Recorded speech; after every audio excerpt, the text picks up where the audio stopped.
by Garba Shehu. After making a slow start, the Nigerian energy landscape is set for a major change with the award of a $2,809,522,548 gas pipeline contract approved by the Federal Executive Council as proposed by the Ministry of Petroleum Resources.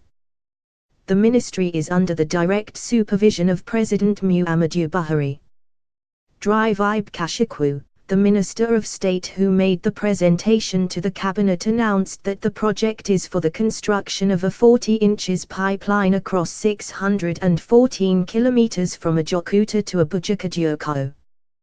This should mark an important landmark in the implementation of the first phase of the Nigerian Gas Master Plan, NGMP, approved in 2018.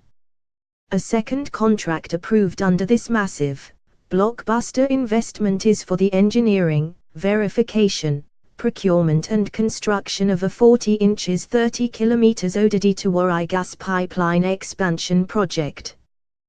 This one is to transport additional gas supply from upstream producers to various demand points at the cost of $7.7 billion and $56 million. The projects, which can rightly be termed as being among of the president's pet projects, is owed, in part to his vision and momentum back in his days as the Federal Commissioner for Petroleum Resources.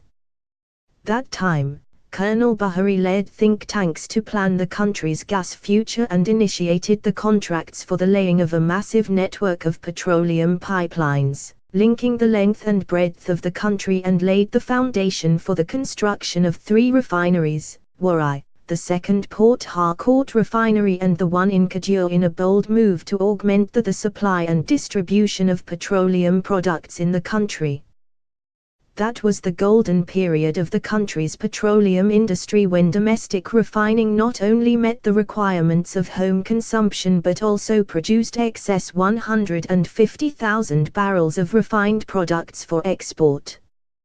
The bold step taken by the president on Wednesday seeks the integration of the eastern and northern parts of Nigeria, which had suffered past neglect, into the gas economy. Gas pipeline infrastructure had been concentrated in the coastal areas, and the north and the east had been left largely untouched by the industrial revolution that has come with the gas pipeline network. It is therefore not surprising that the western part of the country is having more economic activity. The All Progressives Congress, APC, which had campaigned on the issue of inclusive growth, holds the view that the achievement of a balanced and equitable national development can only come with a balanced growth of the states and the regions.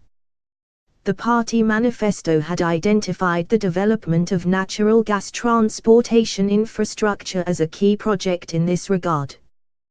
These contracts for pipelines and LNG terminals to be set up at various points will therefore expand opportunities for balanced national development to counter the backwardness and geographical disadvantages of the north and the east.